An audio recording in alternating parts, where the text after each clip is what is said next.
Welcome to Mostly True Stories with Dr. Juan Harrison, a series of feel-good, faith-based short stories from a Texan's perspective.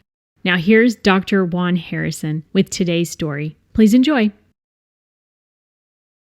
Regarding old age, a friend jokingly told me, if you want a big funeral, die young.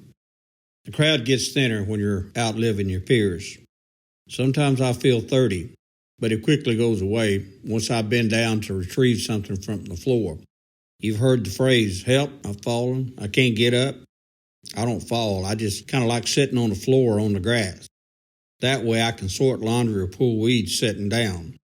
I just need something to pull on when I start to get up. A leaf blower is an excellent staff when you point it at the ground. If you don't laugh, you'll cry. My friend Finus was 97. And he told me, if you can't bite 'em, gum 'em. He didn't like to wear his false teeth. Life is about picking your battles. Epictetus said, it's not what happens to you, but how you react to it that matters. The bumper sticker reminds you, stuff happens. What do you want to accomplish around the dash on your headstone? Dylan Thomas said, do not go gentle into that dark night. Released from prison and contemplating suicide in a movie about prison life, Morgan Freeman chooses life.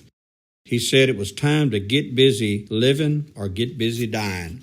He made the right choice. In our later years, it's easy to act frustrated trying to open jar lids and reading small print.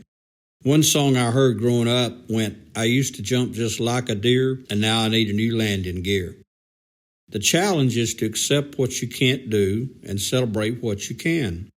We tell shut-ins in my church to be prayer warriors.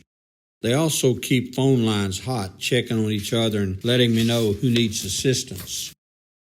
Roger Miller had a song about old friends arm in arm stepping up onto a curb.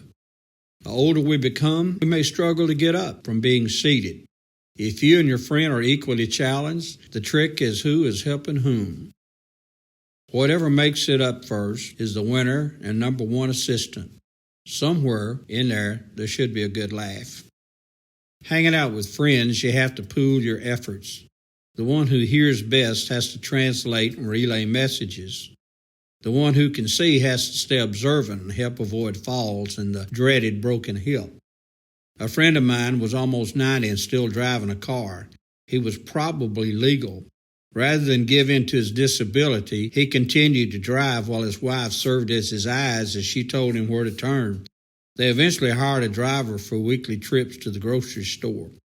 Giving up your independence is a tough pill to swallow. Stay home as long as you can. Get help for your spouse before it physically breaks you. Take consolation in the fact that you're not in this boat alone. This is Dr. Juan Harrison, and this has been a selection from my series, The Mostly True Stories of Dr. Juan Harrison. Find me on Facebook and my books on Amazon.com.